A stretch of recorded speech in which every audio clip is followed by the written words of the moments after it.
Yeah, that's a very good question. There are a couple of ways that we can approach that. Let's take it from that perspective. So samadhi is a very important concept in Mhm, in our tradition. Actually, in all Buddhist traditions, mhm, but we might stress it a little more than some.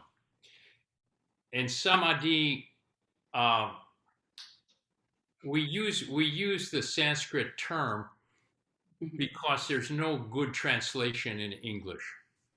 mhm, Sometimes it's referred to as concentration or intense concentration, relaxed concentration. One we've been using more recently is relaxed concentration from a standpoint of no mind, and that might be circular in terms of your question, but I I'll I'll try and circle back to that.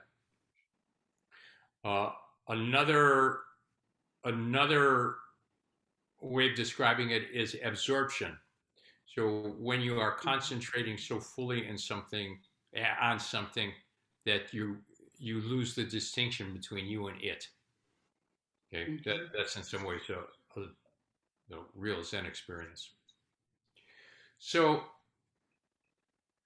samadhi is also described sometimes as no thought mhm, or empty mind. mhm, The way it was originally described to me by my teacher, and this is uh, not a definition, but an explanation I really like. It's when you are not distracted by unnecessary thoughts. So thoughts come up in the mind, and we tend to pursue them. And I recall very clearly when I met my teacher for the first time, he basically explained that. And he used the analogy of seeing through a propeller, like a spinning blade, a spinning propeller. If you focus on one of the blades, and coincidentally or not, at the time there was a ceiling fan. Okay, so you could look up, and if you focus on one of the blades, you have an experience where you're kind of just seeing the blade. It might be a blur, but you're not seeing a whole lot else. But if you kind of pull back from it in some ways, you see through the spinning propeller. And that's because you're not fixating on any one point. So that's that is kind of a phenomenological explanation of samadhi. So when thoughts come, you don't pursue them. And we say you see through them or you don't become attached to them. Non-attachment to thought would be probably more in the standard Zen Zen vernacular. So when you are not pursuing thoughts, by pursuing I mean going after them, you can have a direct experience, and I'll explain direct in a minute, with what's going on around you. So you have this sensory experience or whatever, it tends to be sensory, but maybe not just that, without um, without reflecting on it. So let's say you can hear a noise or something like that. We're talking, and let's say dogs barking outside or something like that. There's an interval where you are simply having that experience. You hear the noise.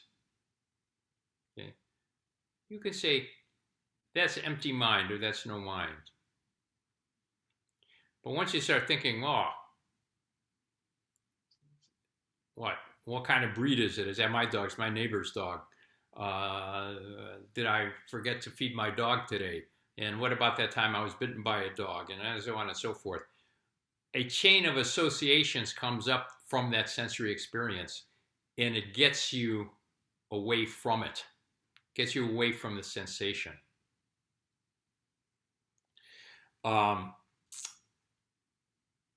I don't like the term, but that's basically what monkey mind is, where you're continually chasing the thoughts. One thing leads to another. And that's how most people live their lives. So the direct sensory experience or the samadhi can be disrupted either by external things, the dog barking, or sometimes something just pops up in your mind and then you start pursuing it. So zazen is sort of both a laboratory and a corrective experience of how to deal with that, because you're given something very simple. You count your breaths, and when we say you count your breaths, you throw your whole attention into it. You throw your whole body into it. That you can look at that as the direct sensory experience. But it doesn't take long, and then something comes up. What am I going to have for dinner? And what am I going to make for dinner tomorrow? So on and so forth. So that's one way of looking at empty mind or no mind. There are more. Could probably spend a couple nights talking about that.